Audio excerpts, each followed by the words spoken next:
मैं अपने में सक्सेस पॉइंट में स्वागत करता हूँ। उम्मीद करता हूँ कि आप सब बहुत अच्छे होंगे, मेहनत कर रहे होंगे। जैसे कि आप जानते हैं केमिस्ट्री की क्लास है और केमिस्ट्री का ये आपका 5th चैप्टर है जिसका नाम है संचारण और उसके नियंत्रण। हम लोग काफ़ी टॉपिक इसका डिस्कशन कर चुके हैं और उम्मीद करता हूँ कि आप ये वीडियो को पूरा अंत तक देखेंगे। इसकी करके बिल्कुल मत देखिएगा, वीडियो पूरा अंत तक देखेंगे तभी ये समझ में आएगा और बहुत ही इम्पोर्टेंट चैप्टर है। शुरू करने से पहले गुजारिश है कि वीडियो ज़्यादा से शेयर कर दें, लाइक कर दें।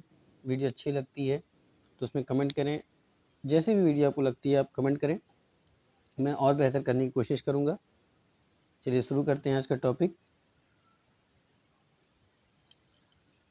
तो अम्लीय वातावरण में हाइड्रोजन द्वारा नम संरक्षण की क्रिया विधि। तो देखिए, जो नम या विद्युत रासायनिक संचारण की क्रिया होती है उसमें क्या होता है कि जो एक एनोडिक और कैथोडिक क्षेत्र, यानी जो एनोड का क्षेत्र होता है, जो कैथोड का क्षेत्र होता है, उनके बीचों में क्या होता है, इलेक्ट्रॉन का आदान प्रदान होता है।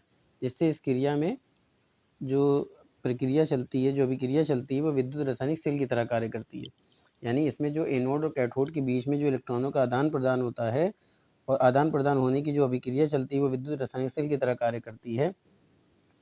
विद्युत रासायनिक सेल में ऑक्सीकरण या अपचयन क्रिया साथ साथ होती है, जिसे क्या कहते हैं, रेडॉक्स अभिक्रिया। एनोड पर ऑक्सीकरण तथा कैथोड पर क्या होती है, अपचयन की क्रिया होती है। बात समझ में आ रही है? क्या होती है? कैथोड पर अपचयन की क्रिया होती है। यदि धातु एनोड की तरह व्यवहार करती है तो उससे ऑक्सीकरण होने लगता है और आयनों के रूप में विलयन में घुलने लगती है। यानी कि जो आयन जिसमें वो डूबी रहती है उसमें विलयन में घुलने लगती है, जिससे धातु का क्या होता है, संक्षारण होने लगता है। बात समझ में आ रही है? चलिए आगे चलते हैं। हाइड्रोजन के उत्पादन की क्रियाविधि देख लेते हैं।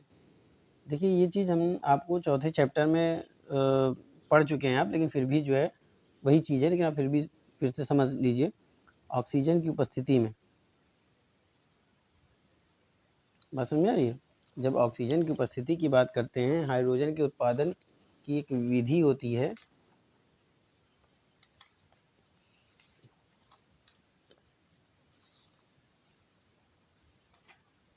जैसे कि हमने चौथे चैप्टर में बताया था कि कैसे उसको बनाया जाता है। बात समझ में आ रही है? बताया नहीं था कि उसमें कैसे वो बनती है, हाइड्रोजन गैस कैसे बनती है। तो आइए देखते हैं। ऑक्सीजन की अनुपस्थिति में, तो ये बच्चों ये उपस्थिति लिखिए, आपका अनुपस्थिति होगा, आप इसको ठीक कर लीजिएगा, यहाँ पे अनुपस्थिति होगा। चलिए, अम्लीय माध्यम में 2H आयन जब क्या होता है, इसमें 2 इलेक्ट्रॉन ऐड होते हैं तो क्या होता है, इलेक्ट्रॉन ऐड होते हैं तो इलेक्ट्रॉन जुड़ने के भी क्या कहलाती है, अपचयन। तो ये अपचयन हो गया।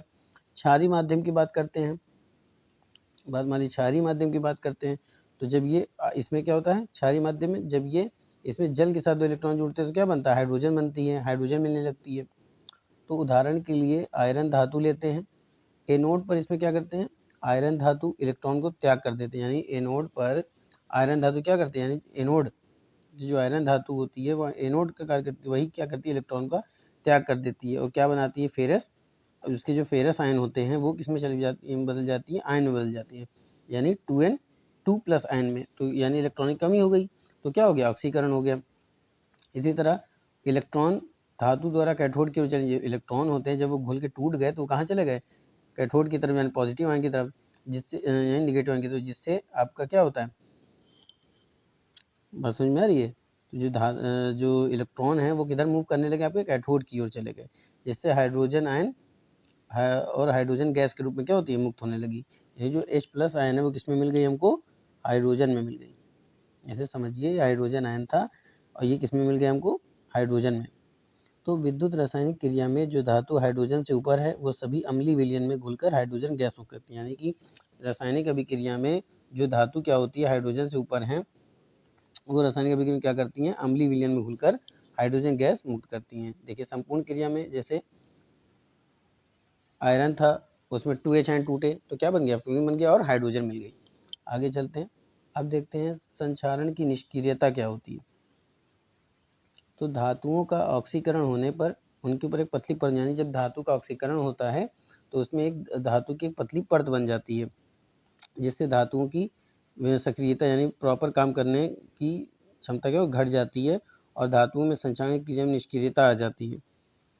ठीक है, इस प्रक्रिया में धातु की सतह जब ऐसे वातावरण में आती है जिससे उस पर एक ऑक्साइड की मजबूत परत बनने लगती है, तो यह परत धातु तथा वातावरण के बीच बैरियर का काम करती है, यानी वो धातु और वातावरण के बीच में एक रुकावट का काम करती है, जो लंबे समय तक धातु के संक्षारण होने की अभिक्रिया में कमी करती है, यानी कि धातु के जो जंग लगने की जो क्षमता है उसको कम करती है। इस प्रक्रिया को धातु के संक्षारण की निष्क्रियता मतलब होता है निरोध, यानी कि उसको रोकना, जो प्रोसेस हो रहा है उसको रोकना क्या कहलाता है आपका बच्चों? निष्क्रियता कहलाता है। आइए देखते हैं, गैल्वेनीकरण धातु जो होती है वो संक्षारण की निष्क्रियता बढ़ाने की बहुत उपयोगी विधि, यानी कि गैल्वेनीकरण जो होती है वो धातु संक्षारण की क्या निष्क्रियता बढ़ाती है, यानी कि ऐसी उसमें गुण पैदा कर देती है कि उसमें जंग लगने की क्षमता क्या हो जाती है, बहुत कम हो जाती है। आइए आगे देखते हैं, इसमें धातु पर जिंक धातु क्या होती है, जो धातु होती है उस पर जिंक धातु की पतली परत जम जाती है, या पर लंबे समय तक धातुओं के संक्षारण की दर में क्या करती है, कमी करती है। अब देखते हैं गैल्वेनिक श्रेणियाँ क्या होती हैं। तो धातुओं तथा मिश्र धातुओं को उनकी सक्रियता के घटते क्रम में, यानी घट कैसे धीरे धीरे घटती जाती है, अथवा मानक अपचयन विभव के बढ़ते क्रम में रखने पर जो श्रेणी प्राप्त होती है वो क्या होती है, गैल्वेनिक श्रेणी होती है। यानी ऐसे मान लीजिए धातु तथा मिश्र धातु उनकी सक्रियता के घटते क्रम में, यानी पहले थी फिर उससे उस क्षमता घटी फिर उससे क्षमता घटी, क्या करें इस तरह रखते हैं, या फिर अपचयन विभव के बढ़ते हुए क्रम में, जन इलेक्ट्रॉन के बढ़ते हुए क्रम में, तो क्या होता है, गैल्वेनिक श्रेणी कहलाती है। विद्युत रासायनिक श्रेणी की भांति गैल्वेनिक श्रेणी में ऊपर स्थित धातु या मिश्र धातु उससे नीचे स्थित धातु या मिश्र धातु अधिक क्रियाशील होते हैं, यानी विद्युत रासायनिक श्रेणी में जो गैल्वेनिक श्रेणी में जो सबसे ऊपर वाला धातु होता है वो नीचे वाले धातु की तुलना में अधिक क्रियाशील होती है तथा उसके मुकाबले बहुत तेजी से संचारित होने वाली होती है। अब देखते हैं विद्युत रासायनिक श्रेणी और गैल्वेनिक श्रेणी में क्या अंतर होता है। आइए, तो बच्चों देखिए, जो विद्युत रासायनिक श्रेणी होती है उसमें धातु को उनके मानक विभव के बढ़ते क्रम में, यानी कि जो रासायनिक श्रेणी होती है उसमें धातु क्या करते हैं, उनके मानक विभव के बढ़ते हुए क्रम में रखते हैं, जबकि गैल्वेनिक श्रेणी में क्या करते हैं, संचारण प्रकृति घटते हुए क्रम में, यानी जैसे जैसे वो घटती जाती है संचारण की मात्रा बढ़ती जाती है उस हिसाब से रखते हैं। अगला है विद्युत रासायनिक श्रेणी में, इसमें धातु तथा धातु की अलग अलग श्रेणी होती है। जो विद्युत रासायनिक श्रेणी होती है इसमें धातु की अलग श्रेणी होती है, धातु की अलग श्रेणी होती है, जबकि गैल्वेनिक श्रेणी में क्या है कि धातुओं और मिश्र धातुओं के एक ही श्रेणी होती है। चलिए आगे चलते हैं। तीसरा है, इसमें मिश्र धातुओं को कोई स्थान नहीं दिया गया, यानी जो गैल्वेनिक श्रेणी है उसमें क्या किया गया है, मिश्र धातुओं को कोई स्थान नहीं दिया गया है। बात समझ आ रही, जबकि आपकी विद्युत रासायनिक श्रेणी में आपके मिश्र धातुओं को स्थान नहीं दिया गया है, जबकि गैल्वेनिक श्रेणी में क्या है, मिश्र धातुओं के साथ स्थान दिया गया है। चौथा है कि जो आपका रासायनिक वाला है प्रत्येक धातु का एक निश्चित स्थान होता है। विद्युत रासायनिक श्रेणी में क्या होता है, एक निश्चित स्थान होता है, और गैल्वेनिक श्रेणी में क्या है, इसमें धातु तथा उसकी मिश्र धातु के स्थान अलग अलग होता है। अब देखते हैं संक्षारण से बचाव क्या क्या होता है। तो संक्षारण के कारण धातुओं और मशीनों में काफ़ी नुकसान, यानी जंग लगने से कल पुर्जे खराब हो सकते हैं, मशीनों में रुकावटें आ सकती हैं, बस समझ रहे हैं। तो संक्षारण के कारण मशीनरी के अनेक पुर्जे अनुपयोगी हो जाते हैं, जिसके कारण भारी नुकसान का सामना करना पड़ता है। अतः धातुओं को संचारित होने से बचाने के लिए बहुत से तरीके अपनाए जाते हैं, उनको देख लेते हैं। पहला है आपका उपयुक्त डिजाइन के द्वारा। यदि धातु की डिजाइन सही ना हो तो उसमें संचारण की संभावना, यानी मान ली उसकी डिजाइन एक प्रॉपर वे में नहीं है तो उसमें जंग लगने की संभावना अधिक होती है। धातु का डिजाइन करते समय निम्न बातों का ध्यान रखना पड़ता है। कौन कौन सा, कि पहले तो असमान धातु का संपर्क संचारण करने वाले विलयन की उपस्थिति में नहीं होना चाहिए। बात समझ रहे हैं, यानी कि दो असमान धातु हैं और उनका संपर्क जो है ऐसे विलयन की उपस्थिति में ना हो जो क्या करें, जंग मतलब जो जंगित करते हो। दूसरा है असमान धातुओं को जोड़ने के लिए कील का प्रयोग। भाई कील भी एक लोहा होता है, उसमें भी आप जंग लग सकता है, इसलिए क्या करते हैं उसको वेल्डिंग किया जाना चाहिए। फिर एनोडी धातु पर पेंट या लेपन करें, यानी जो एनोड की धातु होती है उस पर क्या करें, पेंट कर दें ताकि उस पर नमी का एहसास ना हो और उस पर कोई मूर्छा या जंग ना लगे। फिर है डिजाइन में नोकदार कोने ना हो जिससे उस पर ठोस पदार्थ जमा ना हो सके। जो कोना होता है उस पर अक्सर क्या होता है, ठोस पदार्थ जम जाता है, इसलिए उसमें किसी प्रकार का कोना नहीं होना चाहिए। फिर है आपका जुड़ने वाले भागों में कोई छेद या दरार नहीं होनी चाहिए। जो जुड़ने वाले पदार्थ है उसमें देखिए दराज हो गए तो उसमें नमी रह जाएगी, बात समझ रहे हैं। फिर आगे है जब धातुओं का संपर्क करना हो तो दोनों धातुओं का विद्युत रासायनिक श्रेणी परस्पर समीप होना आवश्यक है। यानी जब दोनों धातुओं का संपर्क कराना होता है तो दोनों धातुओं का रासायनिक श्रेणी में एक दूसरे के करीब होना जरूरी होता है। बात समझ रहे हैं? चलिए आगे चलते हैं। शुद्ध धातुओं के प्रयोग द्वारा किसी धातु में जितनी ज़्यादा अशुद्धियाँ होंगी उसके संचरण उतना ही अधिक होगा। बात समझ रहे हैं? अतः इन संचारणों से बचने के लिए शुद्ध धातु का प्रयोग किया जाना चाहिए। मिश्र धातु देख लेते हैं। मिश्र धातु के प्रयोग द्वारा किसी धातु का उपयोग या प्रयोग उसका मिश्र धातु बनाकर किया जाना चाहिए। इससे के द्वारा संरक्षण को कम किया जा सकता है।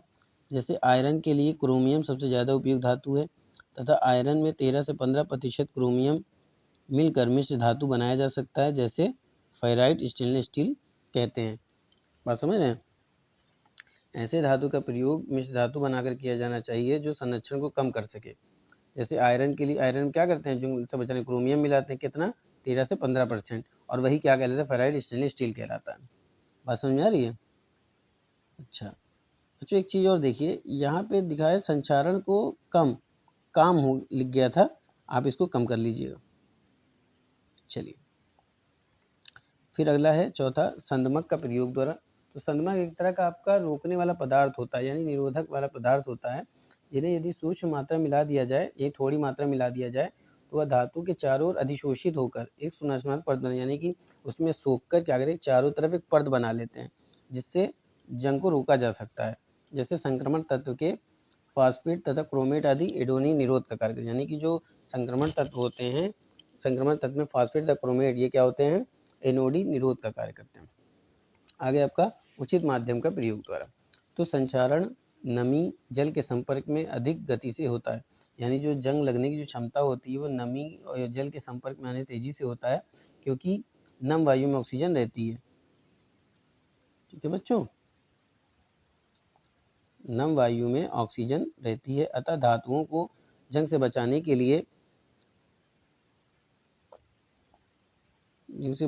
लिए यू या जल में खुली हुई ऑक्सीजन को निकालने पर संचारण को रोका जा सकता है।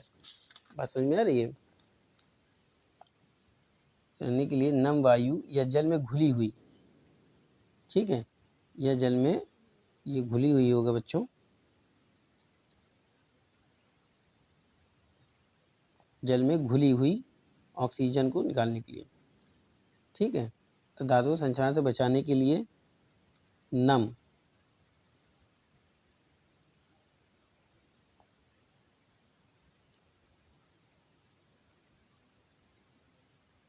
या जल में घुली हुई ऑक्सीजन को निकालने पर संरक्षण को रोका जा सकता है। इस उद्देश्य के लिए सोडियम सल्फेट या हाइड्रोजन का प्रयोग किया जाता है। तो बच्चों ये था आज का शानदार सेशन, छोटा सा सेशन। उम्मीद करता हूँ कि आपको पसंद आया होगा। कमेंट में ज़रूर बताइएगा कि आज की वीडियो आपको कैसी लगती है। इसी के साथ मैं यहाँ आज का वीडियो समाप्त करता हूँ, और आपसे गुजारिश है कि ज़्यादा से ज़्यादा शेयर कर दें, लाइक कर दें। चलिए फिर मिलते हैं नए टॉपिक के साथ, तब तक के लिए जय हिंद, थैंक यू।